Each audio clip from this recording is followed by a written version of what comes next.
दोस्तों, जब भी हम इलेक्ट्रोकेमिस्ट्री यानी विद्युत रसायन पढ़ते हैं तो मानक हाइड्रोजन इलेक्ट्रोड एक ऐसा शब्द आ जाता है जो बहुत ही महत्वपूर्ण है। इनफैक्ट जब हम इलेक्ट्रोकेमिकल सेल के बारे में पढ़ते हैं तो मानक हाइड्रोजन इलेक्ट्रोड को जानना बहुत ही इंपॉर्टेंट हो जाता है।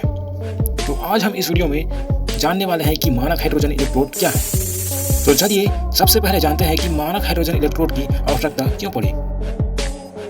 दोस्तों, आप बाजार तो जाते होंगे सब्जी लेने के लिए।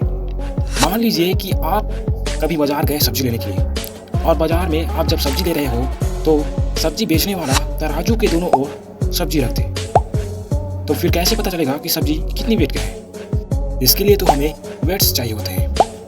मान लीजिए आप में से किन्हीं दो दोस्तों को एक साथ एक वजन पर खड़े कर दिया जाता है और उनमें से किसी एक का वजन पूछा जाता है, तो फिर आप कैसे डिफाइन करेंगे? आप डिफाइन तब कर पाएंगे जब आपको उनमें से किसी एक का एक्यूरेट वेट पता हो। ठीक इसी प्रकार का कंफ्यूजन विद्युत रासायनिक सेल में उनके वोल्टता यानी विभव को मापने में हो जाता है। देखिए, विद्युत रासायनिक सेल में सामान्यतः दो इलेक्ट्रोडों का प्रयोग किया जाता है और जब सेल तैयार होकर वर्क करने लगता है तो उससे प्राप्त वोल्ट सेल का टोटल वोल्ट होता है। लेकिन हम यह तय नहीं कर पाते कि उनमें से कौन सा इलेक्ट्रोड कितने विभव का वोल्ट दे रहा है।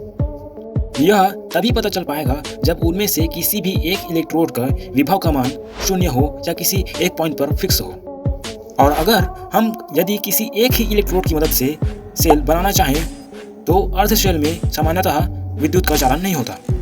अब आप समझ ही चुके होंगे कि हमारे सामने बहुत ही विचित्र समस्या आ चुकी है। इसी कारण से वैज्ञानिकों ने एक ऐसे इलेक्ट्रोड का निर्माण किया जिसका इलेक्ट्रोड विभव फिक्स हो।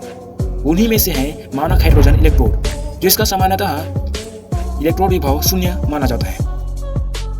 यह इलेक्ट्रोड एनोड व कैथोड दोनों की तरह कार्य कर सकता है, जिसके कारण हमें किसी भी तरह के इलेक्ट्रोड, चाहे वह एनोड हो या कैथोड हो, उनका विभव मापन करने में आसानी होती है। अब चलिए देखते हैं कि मानक हाइड्रोजन इलेक्ट्रोड किस प्रकार बनाया जाता है। इसके लिए एक पात्र में 1 मोल HCl अर्थात हाइड्रोजन क्लोराइड का विलयन लिया जाता है।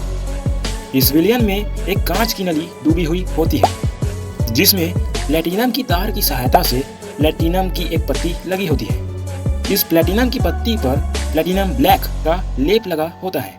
प्लेटिनम की यह पत्ती एक चौड़े कांच के बेलनाकार जैकेट से घिरी रहती है। इस जैकेट के ऊपरी भाग में एक साइड ट्यूब जुड़ी होती है, जिसके द्वारा एक वायुमंडलीय दाब पर शुद्ध हाइड्रोजन गैस प्रवाहित किया जाता है। कांच के इस जैकेट में गैस निकलने के लिए कुछ छिद्र बने हुए होते हैं। जब इस उपकरण में हाइड्रोजन गैस प्रवाहित किया जाता है तो हाइड्रोजन गैस का कुछ अंश प्लेटिनम पर अधिशोषित हो जाता है और शेष गैस बुलबुले के रूप में जैकेट के छिद्रों से बाहर निकल जाती है, जिसके फलस्वरूप अधिशोषित H2 एवं विलयन के बीच साम्य स्थापित हो जाता है। तो इस तरह मानक हाइड्रोजन इलेक्ट्रोड यानी स्टैंडर्ड हाइड्रोजन इलेक्ट्रोड तैयार किया जाता है।